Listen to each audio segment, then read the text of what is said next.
Pascal 137, 2001 WRX. Let's go fruit picking. We have a good set of crystal fog lights, which people seem to keep smashing. We have no badge, or a painted over badge, something. Blacked out headlights. Oh, blacked out reflectors too. Both sides. Look at the big scoop. Everyone wants these big scoops apparently. Oh look bro, genuine rotors. Rotor wheels. So we have some gutter rash, and that's pretty consistent on all four wheels I think, but we'll go have a look at that. Subaru 4-pots which have been painted silver. Near new DBA T3 rotors. Shiny. 2-pot rear brakes, also painted silver. More lovely gutter rash. 03 to 05 WRX or STI tail lights. Team right lights, but unfortunately it's broken.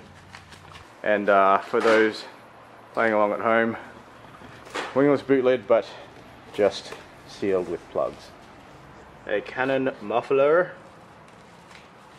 and it's been running a little bit rich. A little bit rich? A little bit rich. A little bit rich. More gutter rash. This one also has a little bit of gutter rash, but nowhere near as bad as the other ones. Let's take a look in the engine bay. So the deal was, in buying this car, the owner is keeping some of the original parts and we get the rest, which was negotiated in the price, and that's fine. But some parts are not available. Mishimoto radiator is not available, MTA coilovers are not available, and the exhaust mid-pipe and dump pipe also not available. But yeah, let's keep going. Engine. So, GFB Stealth Plus blow-off valve. Bolt on, some kind of manual boost controller there. Boost plus, boost minus. Yep.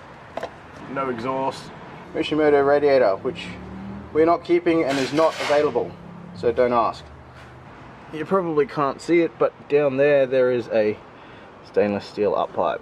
Moving to inside the car, we have seats, which surprisingly not in too bad condition down here on the driver's side, which usually gets worn, but there's a hole in the passenger side where somebody has probably dropped the cigarette.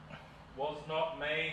We have an STI shifter surround, but it has been cut a little bit up there, but the STI bit's still intact. We also have this funky interior.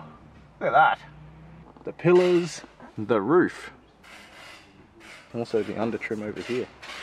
The steering wheel is shot, unfortunately. Head unit is also cheap, nasty, and not very happy. We also have an intact clock section for now, until we try to remove it. So far we've not had good luck with these. We're up to 4, the previous 4 have just shattered as soon as we've gone to touch them. So that's not great. Wait, let's see if the clock works. The clock works! That's freaking amazing. Defi cluster. Look, but terribly high kilometers. No STI logo either for some reason, but it does have the DCCD indicators, so that's a bit weird. Let's go have a look in the boot. Yeah, that is disgusting. You want some car with that rust? And apparently we've entered the red light district. Yeah. And in the back, Soundstream 6x9s. So that's all the fruit we can find, and as you can see, stripping starts now. Bye.